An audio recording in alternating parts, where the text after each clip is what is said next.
What is going on, everybody? Back at you with your man and the host of Move the Chains podcast on this Wednesday afternoon, Sam McIntyre. Hope we're doing well today.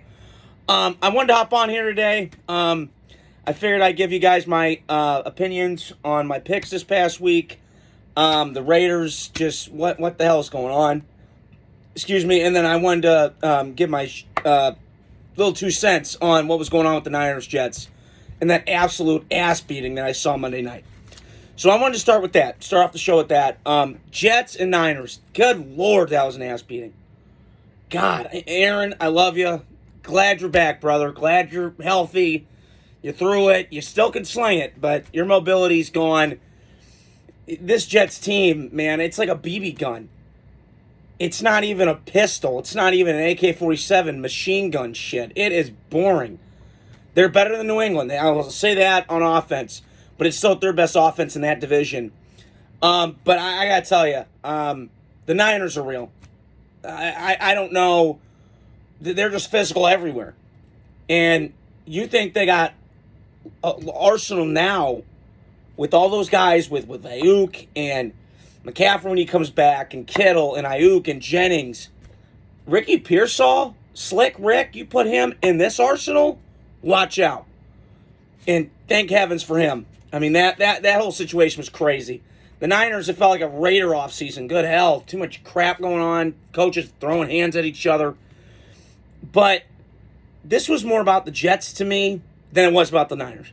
The Niners, we knew they're going to be in the Super Bowl. They'll be in that NFC bubble with Green Bay, RIP to their season right now with the Jordan Love injury.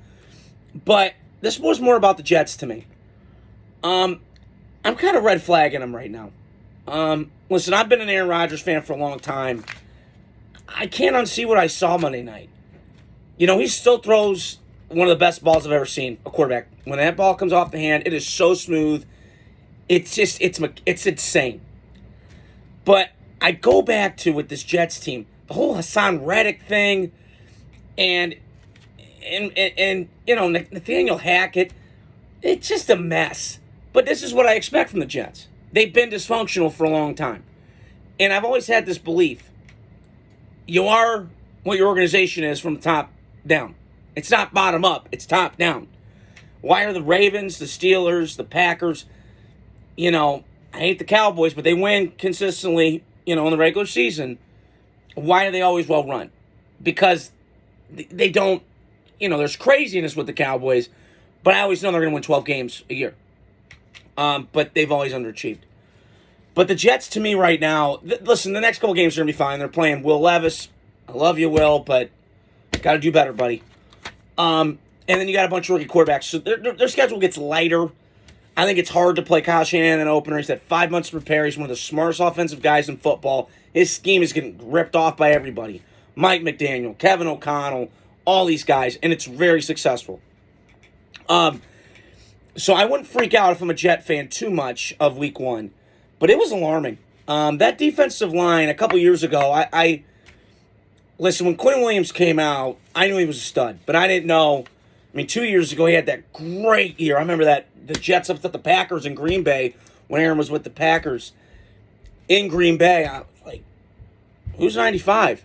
I mean, it's like the first time I watched Chris Jones like 6 years ago. I'm like, yep, that's going to work. There's like 6 guys that I've ever watched in college football I just know. Like, that's going to work. Mike Evans, 6'5", 231. It's going to work. Okay. So, good news for the Jets. You got a little bit of break. You go back home. Everything's clean. But you got to get better. And, you know, you got to get better on the defensive line. Hopefully, Sam Reddick comes back because they need some juice, man. This team is very thin at a lot of spots. They need to get more receivers and just that sort of thing. And then my other thing with the Raiders, I knew I was going to get asked this today, what I thought week one. That was an ugly football game.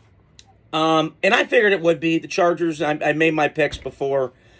And I just said, look, this team is just, they're not there. This defense is going to be in games a lot. But this offense, I don't even know what to say. I like Brock Bowers a lot. I loved him coming out. I made that video very clear. But God, they need a quarterback. And I swear to God, if they do not do it this upcoming draft, I'm going to scream again.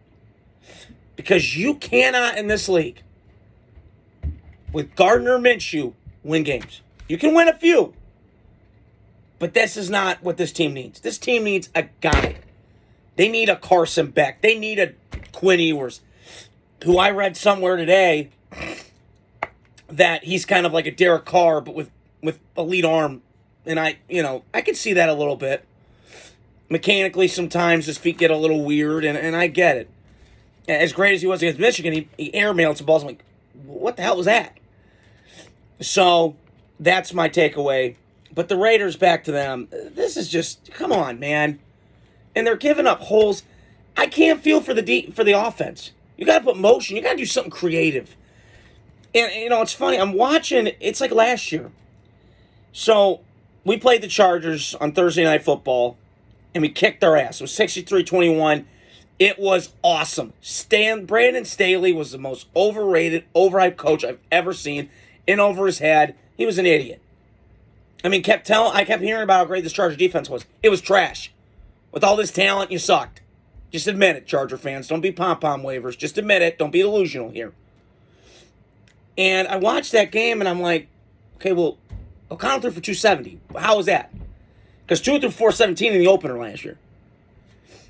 But that's because the Dolphins had Mike McDaniel, and the Raiders had some guy named Bo that was the interim offense coordinator. So, there you go. But this week's got harder, man. You got to go to Baltimore. I said it on Monday. They're going to get their... Oh, God, I hope they survive, because that could be over early, lights out, get on the plane back to Vegas. But I'll say this. I still got belief in the Raiders. They're going to be all right. This defense is still elite. They got to rebound. But they got a tall task this week going up against the Ravens and Lamar Jackson and that rushing attack. You better be on your P's and Q's, man, because one bad angle, out the door, bye. You better get your shit together. So, I'm with you on that. I hope the Raiders win this week, but I really don't know. It's going to be a long, long flight home. And I feel like they could be in for a long awakening come Sunday at 1 o'clock on the East Coast at M.T. Bank Stadium in Baltimore. So, I know my picks were bad last week. I know I was getting a lot of criticism about the Panthers. I will never pick the Panthers again in my life. That was ugly. I can't even fathom what I watched. Bryce Young's a bust. And listen, it's not all his fault. Some of it is, but some of it's not. I can't pin on the kid. He just looks overwhelmed, not confident. Carolina's going to be in the quarterback market. They're going to get the top 5 pick again. Now, would that be a great situation to go in as a quarterback? Honestly, no. I would say if I had to pick a spot right now of what, hence let's see what the season goes with the Panthers. Can that be a great destination? I say no. I mean, listen, they've added pieces for Bryce Young. I like what the Xavier Leggett kid. I watched him a little bit at South Carolina. Dude's explosive. Feels like an SEC receiver. Big, fast, violent hands in a good way, and could stretch the field. He looks like a playmaker. And Adam Thielen still can give you whatever he can at his age, but it almost feels like Moneyball with David Justice. You got him near the end. He's just there for leadership. Now, he can still produce and gives you some time, but that's not what he's there for. So, I think that I will never pick the Panthers again. I'm going to do another video later this week on my Week 2 picks, but I just know I can't pick the Panthers again. I hope this week I was right. I'm really fascinated by tomorrow night's game with the Bills and Dolphins. That's in Miami. I think it'd be different if it was in Buffalo, which I kind of feel like that game to me is always like a split. Like Dolphins win there and then Bills win at their home place. So I still, listen, man, that Miami team, and I'll tell you this, they better get home field advantage. You better cross your fingers, man. Because you can't put them on the road in that cold. They're going to freeze. They're going to fold like a lawn chair you buy at Dick's Sporting Goods, okay? You got to do something. And I will always take Josh Allen over him. But I got to be curious about the Bills. Can we stop with this nonsense please help Josh Allen out, for the love of God. He's Superman. We get he's great. I've been watching this for 7 years with this guy. He's a great player. Now, is he ever going to win a Super Bowl? I don't know. I think he can. But I would have fired McDermott last year for the Bills. I really would have. The 9/11 comments, just his too rigid stubbornness. Can't get a run game. It's like the Steelers. They're their offensive version better than the Steelers. That's what they are. Come on. So yeah, I'll say this. Week 1 was crazy. I'm sure week 2 is going to be nutty.